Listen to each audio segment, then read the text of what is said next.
Hello and welcome to this week's episode of Purely Flowing. I'm Adele, founder of Pure Flow State, and we specialize in sustainable brand strategy for impact driven businesses.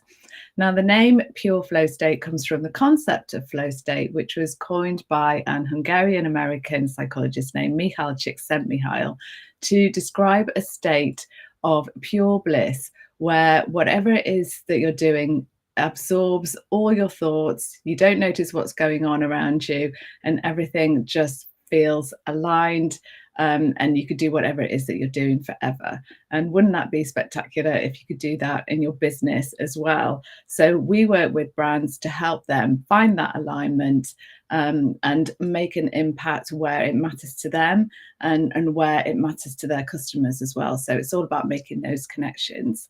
And these sessions are about talking to friends and business owners about their experience of flow state, what it means to them, and if they've ever been out of flow or how they got themselves back into flow.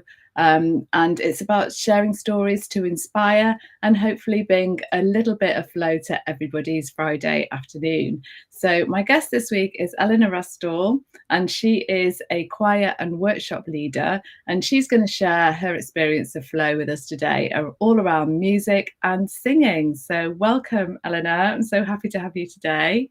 Thank you so much for inviting me. It's lovely to be here. My pleasure. So tell me a little bit about what your experience of flow is, or what you understand by the flow state. Well, what you just said actually about being completely absorbed by it and feeling like you could just kind of keep doing it. No friction, maybe not getting in your own way, aligning. That resonates a lot. Yeah, I like what you said there about not getting in your own way, like not putting up blockers, just letting yourself go and be open to the path that it leads to, regardless of what that outcome might be. Yeah, I really like that reflection. So you work with choirs and music and obviously a lot of singing. So tell me how you got into that in the first place and how that relates to flowing. Well, actually, do you know, I hadn't thought about this, but it's interesting you should say that, because I did a science degree, and I knew from really early on that was not going to be my path. Oh, wow. Yeah. And it took me ages actually to get to where I am now. There's been lots of twists and turns, but I started singing semi-professionally quite soon after university. And spent about 10 years teaching singing in schools and doing as much singing as I could. And then I eventually got into Trinity Laban to do a master's in vocal performance, which was a real turning point. And then at that point, soon after that, I kind of left all my school teaching and decided as much as I'd loved teaching kids, I'd had enough. I needed a change. And I ended up working for Music in Offices, which is basically going into offices and teaching music, running choirs, things like that, which I absolutely loved. And that accidentally got me into choir leading, which I would say is now my main thing and my biggest joy. So, and how did you find your voice? Was that something that you'd always done throughout your life? Was that something that you had as a hobby, or how did that come about? I had always sung, I think, and always wanted to be, I think deep down, always wanted people to know me as a singer and think I was good at it. But it took me a really long time to kind of acknowledge it, and then to find good teachers who could unlock what was actually there. So I had a lot of problems with tension, not knowing, not having good singing technique, which meant it was uncomfortable. And, you know, I'd frequently have a sore throat, or find that I was, I'd lose my voice, or I'd lose part of my range quite quickly.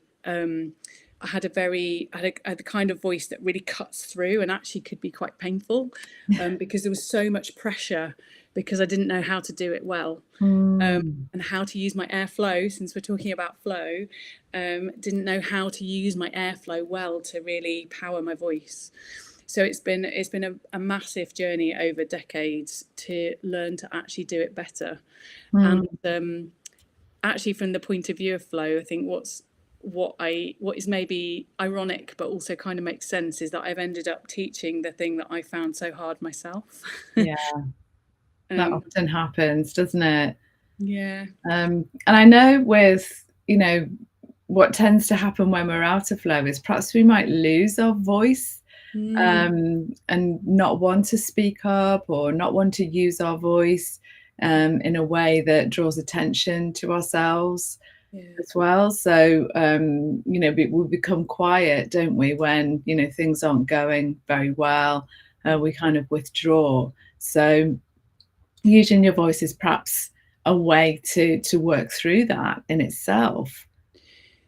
Yeah, and I think there's several different strands to why you might not be able to use your voice when you're out of flow, actually, because part of it might be kind of emotional and mental, that there's that block there, that you don't feel in a good place, things aren't aligned, so you don't have the confidence to speak up. But also then there's a physical impact, literally vocally, that you probably won't be using your breath well. You'll be tight and tense, and probably in all the places that you really need. So the minute you've got kind of neck tension or anything, it's going to impact your voice, as you can hear. And for me, sort of, if I'm terrified or just, if I'm nervous, it goes straight to kind of my abdominal area, which is the bit I need to have good control of for breath flow, and, be able to release muscle to use it well and things. So if the minute the tension kind of goes there, you literally can't use your voice well. And then that also has an impact on confidence. So it's a bit of a cycle. Yeah. Different elements that interlink in a way that can be negative when you're not in a good place. Yeah, absolutely. And do you think, because you talk about training and things like that, do you think anybody can be taught to sing? Absolutely. Here. 100%. I believe there is a condition called amusia, where you literally hear music, what I would hear as music. Somebody with amusia, it will sound like pots and pans crashing. And that's a very small percentage of the population. And obviously that's a different scenario. But I think for anybody else, you absolutely can. But there are certain situations that make it easier or harder. Yeah. So if you're learning when you're very little, you just learn to repeat what you hear, or you sing along with things before you're consciously aware that that's what you're doing. Yeah. You just learn to do it, and it's not a big deal. And the pupils I've had who have found it the hardest have been adults who are very aware of maybe what their voices sound like, whether or not they're managing to sing in the right place, or like get the notes that they're hearing. And actually the most difficult one is the people who don't know that they're not singing back what you're giving them, because then it's not just about the technical how to sing better and how to gain some confidence. It's literally trying to train your ear to understand what it's hearing, to then repeat back. And that is doable, but it's a much harder job. Yeah, because I'm not sure, because we're all in the shower or in the car singing our hearts out, thinking, we're Lady Gaga or whatever. But do we actually, unless we have it played back to us, it's not always that easy to know that we're just completely off pitch. It's, like when you've got your headphones on, you can hear the music, you're singing, people are looking at you as if you're completely bonkers to start with, or secondly, like, oh my God, shut up, it sounds like the cat's dying or in pain. Is that possible to know? Do we generally know? Oh gosh, I think that depends on the person, to be honest. And in those kind of situations that you're describing, like when you're in the shower or when you're just belting it out with your headphones in, I don't think it matters. No. Because, going back to the topic of flow, those kind of times, you're doing it for your own joy of just making noise. Yes. So it doesn't matter if you're singing in tune. It doesn't matter if you're singing what the song is supposed to be. It doesn't matter if you're in tune with what you're hearing. It's just for the joy of making noise, Yeah. isn't Yeah. it? Yeah. And there has to be some, well, there is, like, we know that there is a benefit to kind of, getting noise out and singing, first of all, but even like, a good old scream Mm, sometimes, like going out and screaming into a pillow, or yeah. going out into the mountains and having a good scream. Like, we all feel better after that, don't we? Just releasing a lot of tension and energy. Have you found that with the people that you work with, particularly in the choirs, that they might have come in with some tension or anxiety and things like that, and through singing they're able to release it? Absolutely. It's one of the big aims, I think, for all of my choirs, would be that people leave feeling better than when they arrive. Yeah.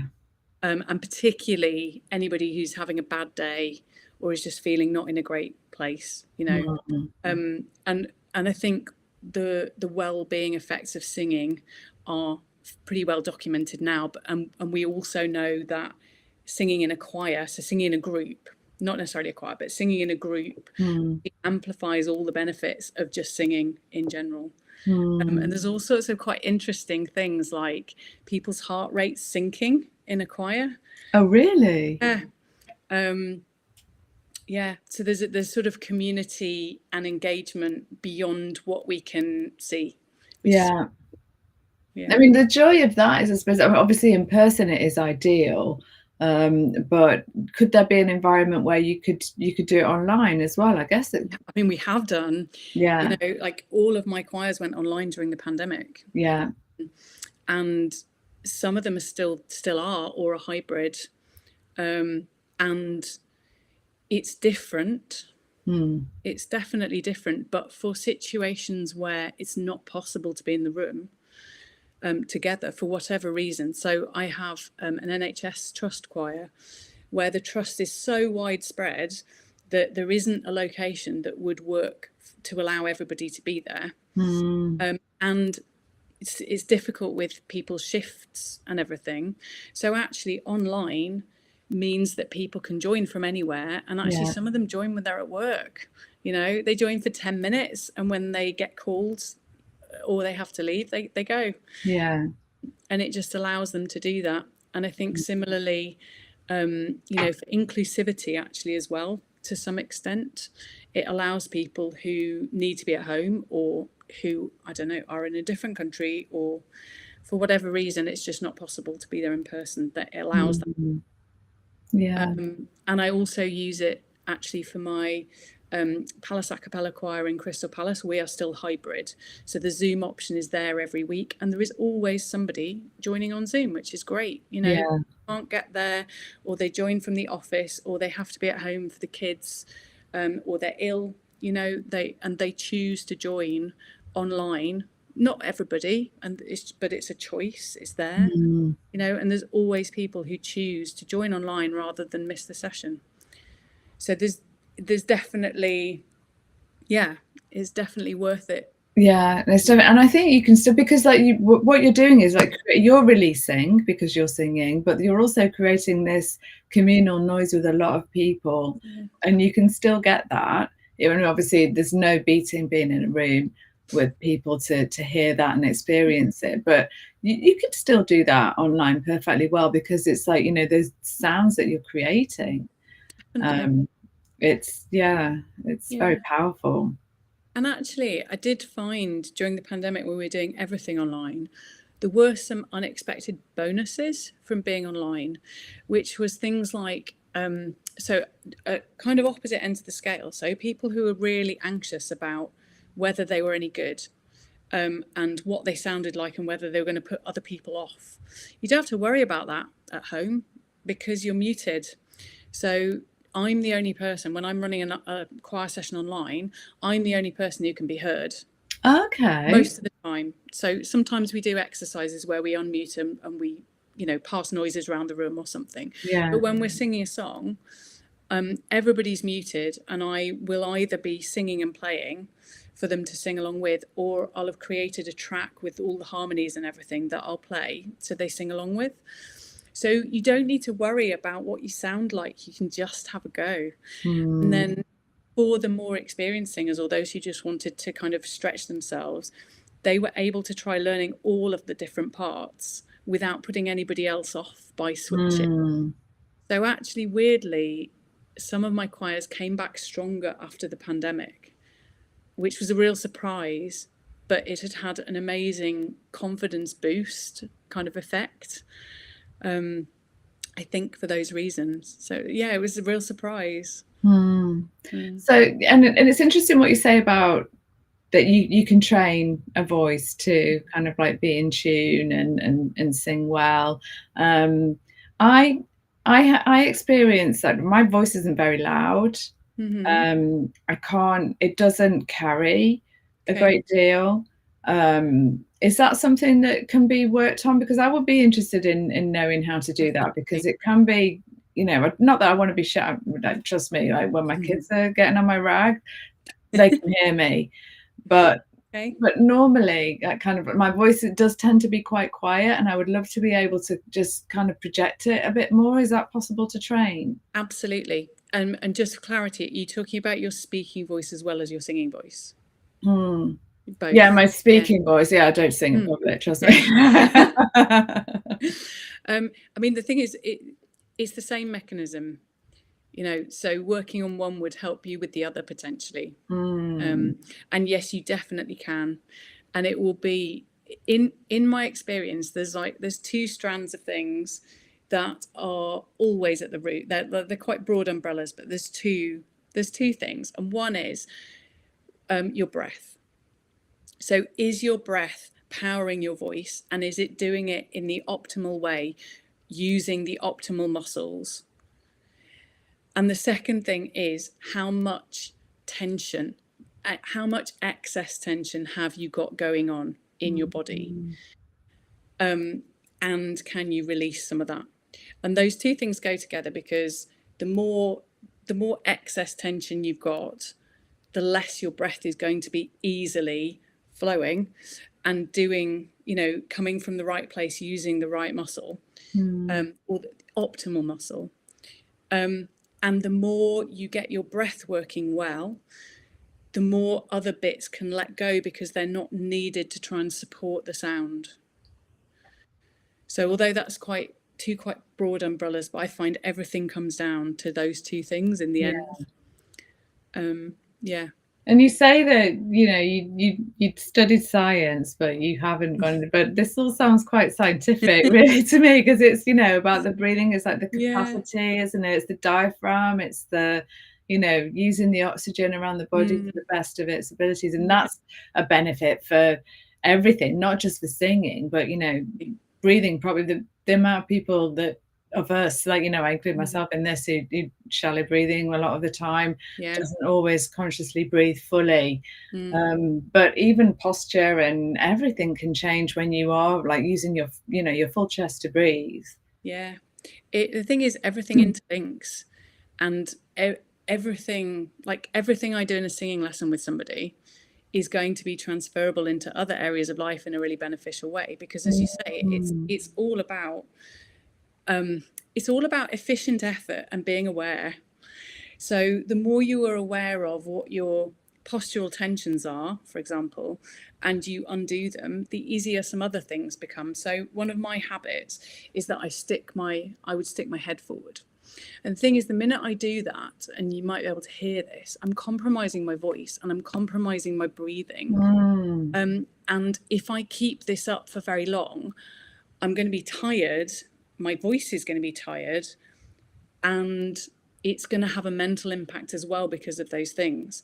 And as you say, I won't be breathing well, so I won't be getting kind of optimal oxygen and things. So probably my brain is going to feel like it's slowing down a bit as well. Yeah, so everything interlinks, and I find everything I do in singing lessons is helpfully transferable across to other Yeah, areas. and did you see I just sat up when you said Yeah, I that? did. So we're all guilty of slumping, aren't we? You know, we sit in front of our desks a lot of the time, like we're slumping. It's not good for anything, really. No. I need like a stick up my back or something Yeah. And to sit straight. I think probably it's something that in a way has maybe got worse with the pandemic and working from home more, because we're not moving around. You know, you're not kind of going along the corridor and like up several flights of stairs or whatever to get to the kitchen, and then stopping and having a chat with your colleagues, standing Yeah. up, and then maybe, you know, walking back and maybe going out for lunch or something. And I think we're not doing that quite so much. Like my kitchen is just around the corner, so if I'm going to make a cup of tea, I'm up for like 2 minutes, Yeah. and not really traveling anywhere, and then I might be back. I mean, obviously, a lot of what I do, I'm actually standing up and dancing around anyway. Yeah. But when I've got a home day, yeah, a lot of it is kind of sitting and trying to remember not to Yeah. give in to the slump. No, you're right. And I think a lot of us at home probably don't have the adequate chair either, because you know that can make such a big difference to posture, can't it? Sitting in the right seat.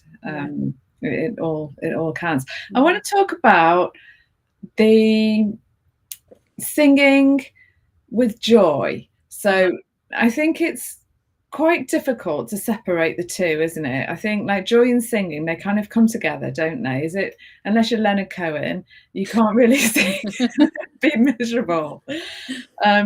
What do you find? I mean, you must, I imagine, like when you've got people coming into the choir. So talk to me a little bit first of all about your, you know, your community choirs and everything, and just outline if you know that you see a big difference with the way that people walk into the room when you're starting and then when they leave at the end of it. So all of my choirs are non-auditioned community choirs in one way or another. So you don't have to audition in order to join. So we have people who've never really sung before through to people who've sung in choirs all their life. We've got people who read music and people who don't know what any of it means on the page. They just want the words. And yeah, that was definitely a choice, I think, on my part, that I wanted to do that. And most of what I do is a cappella, so we don't have accompaniment.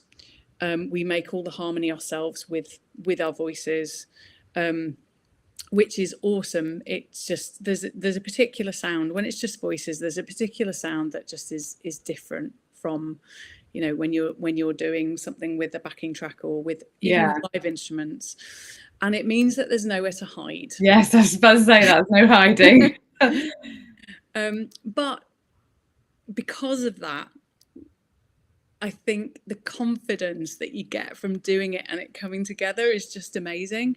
And you really feel like you're all in it together, maybe, because you're absolutely dependent on everybody in that group to have a go.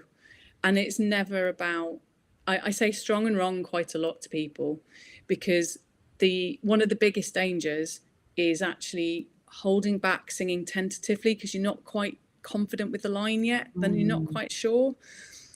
And interestingly, that almost always makes it sound wrong, even when it's right, because it doesn't gel across the part, it doesn't gel across the choir, because everybody's kind of holding back, literally tensing up and waiting for somebody else to do it first. So strong and wrong is something I say a lot, because often it's strong and right. So it's just taking away that block, taking away the fear, and allowing it to be not perfect this time, you know, just giving it a go, and giving it a go with full heart, full joy. Yeah, Absolutely. And I feel like I want to try something when I'm not here. And there's another aspect to the work that you do that I'm really, really intrigued about, and that's like the parent and baby choir. We were just talking about this earlier, about, you know, the benefits of music for babies and young children, and obviously for the parents as well. So tell us a little bit how that works. So, and this is Crib Notes Choir, which currently operates across South London. But watch this space because we are expanding. So, this is a choir that is for parents. It is we sing pop music, we sing folk music, we sing world music and sea shanties mainly. We don't do nursery rhymes. It's not music for the children. It's not inappropriate music for the children, but it's not for them. You know, it's not designed as musical entertainment for them. It is a choir for parents. Yeah. So it is well-being, community connection, and something positive for the parents to come and do themselves. Having said that, we really encourage them to bring the babies along. And actually we still have kids who come when they're kind of 4 or 5, like before they go to school, or the older kids come when it's the holidays. And they get so much benefit from it. We find that generally it's a very happy space. So there's noise, and we expect that, you know. Yeah. But there are very, very rarely serious meltdowns. Maybe once a year we have a serious meltdown that spreads around the room. Like it does. You just take a pause for a couple of minutes at that point and wait for it to settle. Yeah. But for the most part, it's a really happy space. The babies just enjoy listening. They've got a mat and toys to play with, and you know, they just happily are there. And then sometimes with the slightly older ones, we sometimes get parents sending us videos of the 2-year-olds or 3-year-olds singing some of the songs. Oh, when they get home. And the beautiful thing is really not just that they're doing it and that it's recognizable what it is, Yeah. you know, but that we'll get a video of one of the little ones singing the voice 3 part, so not the tune, and they don't know that it's not the tune. They don't know that they're singing a harmony part. They don't know that their parents might think it's harder to do that than to sing the tune. Yeah.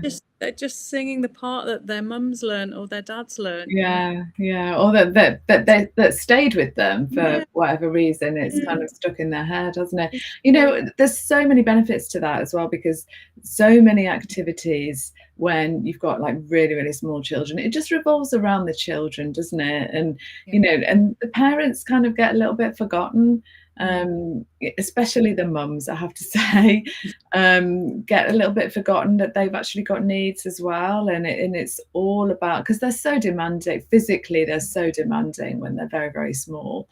When they get older, it's another kind of demanding, but when they're small, it's that physical being on the whole time, isn't it? And to create something that is for the parents, while, you know, as a kind of like side project, the kids can also benefit, but it's not all about them. It's so important, isn't it, for giving parents something back, and then there's no guilt about, you know, going off and doing something and leaving the kids behind. It's like, you know, they're there with them, but it's about them. How did that idea come about? Well, this actually has quite a long history, to be honest, because it was originally we've kind of come from Pram Chorus, which was started, I think, by Ruth Routledge. And my friend Jake Alexander was working for her, and when she wanted to step back, she asked if he'd like to take over the existing venues and clubs, but she wanted to retain the name. So he took over the groups, made a few changes, brought me on board, and his partner Amandine came on board to do the business side. And we ran that very happily for several years, but then as Crib Notes, having changed the name. And then more recently, Jake and Amandine wanted to step back. So I and my friend Louise took over the business side as well. So we are now running it again. We made a few changes, and it's now Crib Notes Choir. But it's basically, there's a lot of the core values and aims go all the way back to Pram Chorus. So it being for the parents, and it being a lot about well-being and connection as well as singing, that all goes right back to Pram Chorus, and it's been a feature all the way through the different incarnations. Yeah, I really like that. And what about when, you know, babies are kind of like in utero, is there, because I know it's been researched extensively that there's huge benefits to babies hearing music when they're in utero. So is that something that they can be part of crib notes, or is Absolutely. that? Yeah, absolutely. It hasn't happened so often, but we do have some at the moment who are expecting babies, in the next few months. And also I've got some ladies in Palace a Cappella, which is an evening adult choir, who are pregnant, who may come and may switch over to crib notes for a few months. Yeah. Probably switch back. So it's really nice now we've got them kind of in the same area. There's options for choir collaboration in there. Really nice, so they can, be where is most suitable for them at any given time. They can flow. Yeah, exactly. Flow between the choirs. Yeah. And what happens to like during pregnancy? Does something happen to the voice? Because obviously as the baby grows bigger, like the diaphragm is compromised, Yeah. by the space, that it's got less space, hasn't it? Breathing is different, everything is different. So how does that affect someone's voice? So interesting. It's not something that I'm a specialist on or anything, but some people found it beneficial actually, in several ways. So I think the downside is probably that your breath capacity reduces, especially nearer the end of pregnancy. So the second half or so, I think the breath capacity reduces. But actually, people have said something about kind of the weight is very grounding. So that's actually helpful for kind of supporting the voice. And also there can be hormonal shifts as well. So I had a friend when I was at music college who I think was a soprano initially, but her voice really changed when she was pregnant, and she ended up singing a lower voice part for a while. I'm actually not sure if she went back up to soprano afterwards. That's interesting. Yeah. It can make some quite big shifts. Yeah, yeah, and it's around the hormones as well. There's a serenity that comes in with pregnancy, isn't there? With the hormones and everything, that everything just feels a little bit calmer in that time as well, and especially just after the baby's born, with when you've got the oxytocin coming in and everything, that helps, doesn't it? Yeah, well, oxytocin is one of the things you get from singing, I think, as well. So yeah, you keep the benefit going by doing. Yeah. Oh, such a fabulous feel-good hormone. Yeah, isn't it? Yeah. So, oh my God, this has been so exciting. I've loved this conversation. I want to go out and sing. Brilliant. Tell me, what would you suggest to people who would like to be singing, or are shower singers, or car singers? What would you suggest to them to help them like go public, or find a space for them to be able to use their voice in community? So if we're talking singing specifically, there's a few options, and it kind of depends on what you're looking for. Obviously, there are some choirs around. So firstly, there's loads of community choirs now. I think it's been a real shift in the last 10-15 years that they've just exploded, especially in London where I am. There's so many that we've got 6, I think, around Crystal Palace. Wow. You really can, and they are all slightly different. Yeah. Because they're run by different people, so the vibe is going to be slightly different. So just if what you want to do is just go and find a community choir, there's loads. Go along, try a few out, see which one really clicks for you. People wise, sound wise, music wise, just go and try some out. If it's a case of not feeling confident to sing anywhere other than in private, and you want to change that, then firstly, there are choirs out there that are call themselves things like anyone can sing, or can't sing choir, or tone deaf choir, or and those are geared towards people who don't know if they can sing right, and they go. And then also, just if you seriously want to improve and feel confident to go and sing in any scenario, then singing lessons, find a good teacher, and have some singing lessons and get some one-to-one guidance on how to just how to sing well from a technical point of view, help you grow your awareness of what you actually do. What are your habits that are maybe stopping your singing being so efficient or flowing or being joyful or whatever.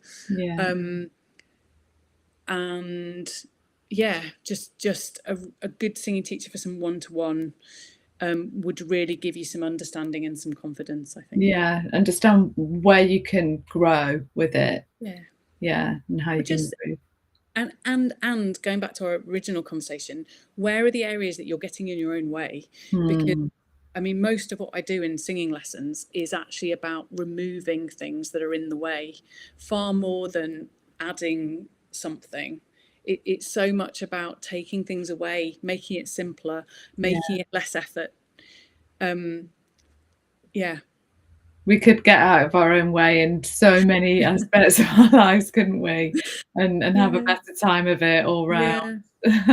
So much. So just before we wrap up, I'd just like to ask you, as Eleanor choir leader, you said you've done quite a few things in the past until you've got to this point. It really feels like you're definitely flowing in this role that you created for yourself. Does it feel like that to you? Does it feel like you found your flow? Yeah, definitely. I think I've enjoyed everything I've done, I think it's fair to say. But this feels like a different level for sure.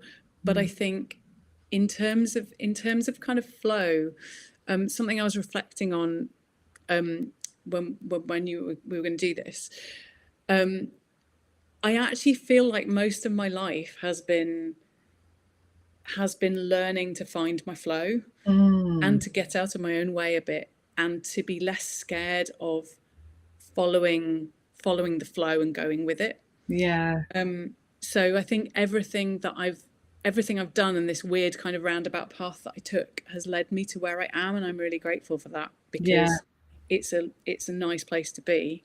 But it's definitely taken learning and stretching and growth along the way to learn how to just allow it, I think, and to resist. We resist. Yeah, you know, you were singing as a young girl, and then you think, you know, how can I make a living from this? I'm going to go and do loads of other things, totally unrelated. It wasn't even about making a living. It just never occurred to me that I could be a singer. Honestly, it just didn't. It didn't occur to me that was an option. For a long time. And it's important that you say that, because it's not like being a singer doesn't mean standing up on a stage, you know, with a microphone and a load of sequins and sometimes it does. It's very important that sometimes it does. But not most of the time, not anymore. Oh, I love that. Thank you so much for joining me, Eleanor. I'm going to drop the links to all Eleanor's different choirs below in the comments, so anybody who wants to go and find out more can go and do that. And on a final note, I would just go and encourage everyone to go and have a sing now and put your favourite song on and have a little sing. That's what I'm going to be doing next. So thanks very much, and we will